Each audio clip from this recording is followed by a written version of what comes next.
Hello everyone. Today we are going to discuss the balance of payments, or what we call as the balance of international payments. Before we actually go into the formal definition of what balance of payments is, let us understand what do I refer to the term balance of payments.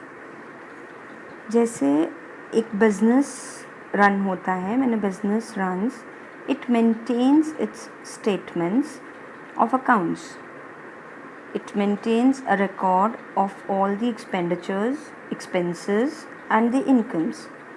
It maintains a record of sales and purchases so as to know what is the financial performance in terms of the profits or the assets and the liabilities of that particular company or business.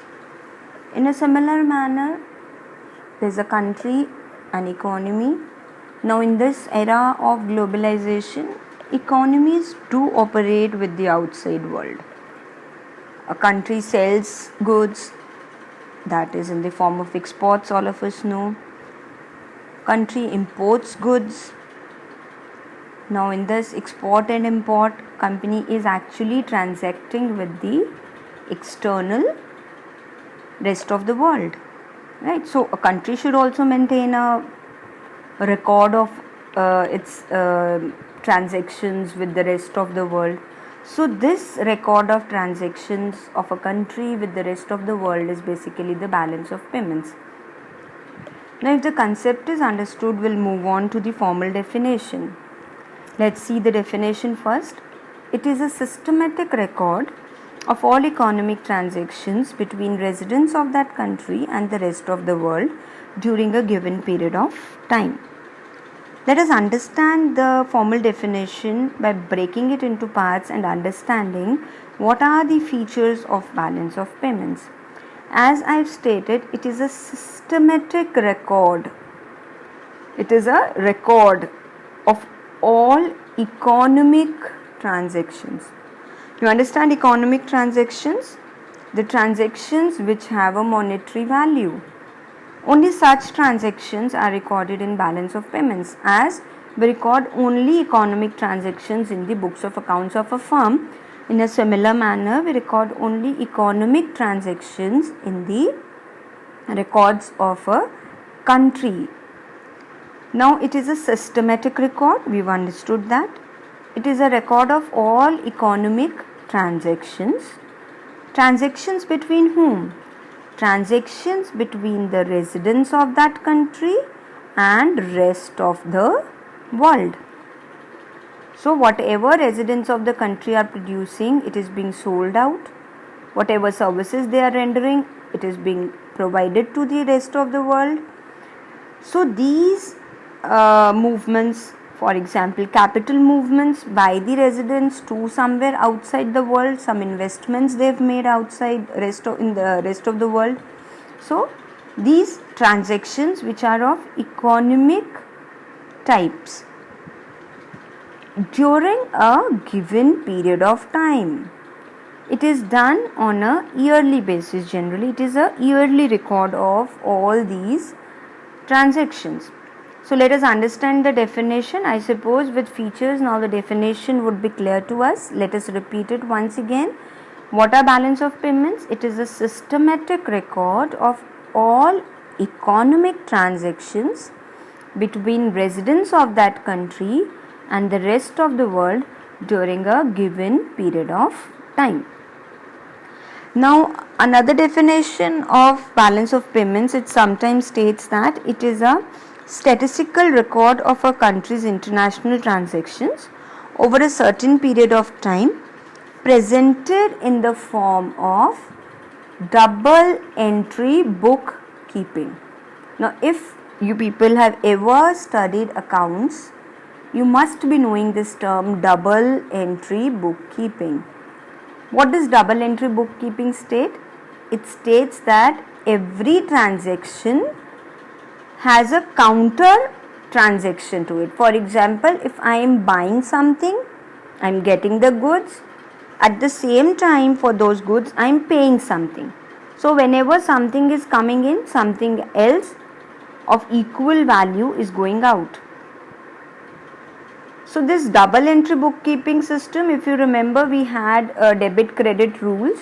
This balance of payments also rests on this double entry bookkeeping system.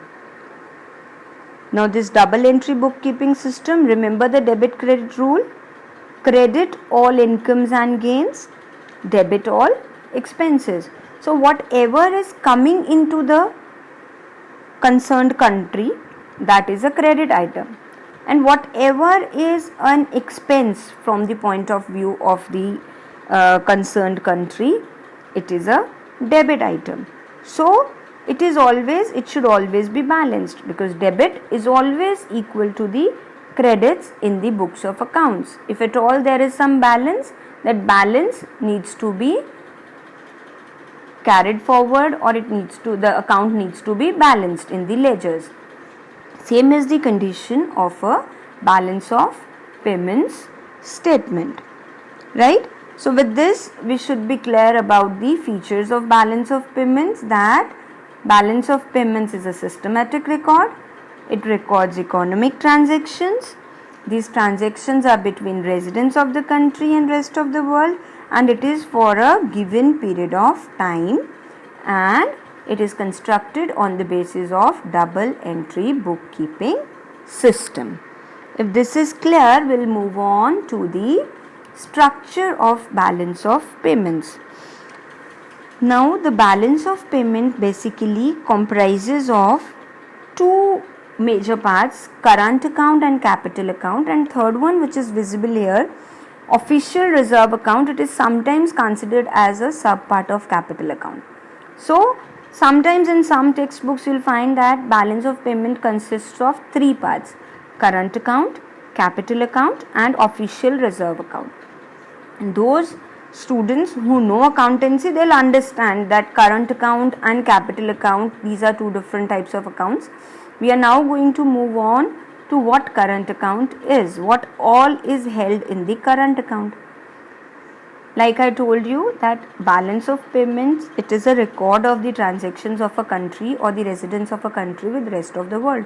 So what all transactions can happen between a country and rest of the world? It can sell the goods, it can buy the goods, it can render the services, it can take the services from the rest of the world, or it can have some aids, donations, gifts, or the country, the residents can give these aids, donations, or gifts to the other person. So these types of transactions are always recorded under the current account of a balance of payments. So current account further is divided into three: exports and imports, invisibles, and unilateral transfers. Now exports and imports, as I've told you, it is the export is moving out of the physical goods, import is coming in of the physical goods. Invisibles, when I say, I am actually referring to the services. Since these are not physical goods, I call it as invisibles, but these are the services. And unilateral transfers, as I have told you, it is the foreign aid, official and private grants and gifts. We'll understand this in detail in the coming slide.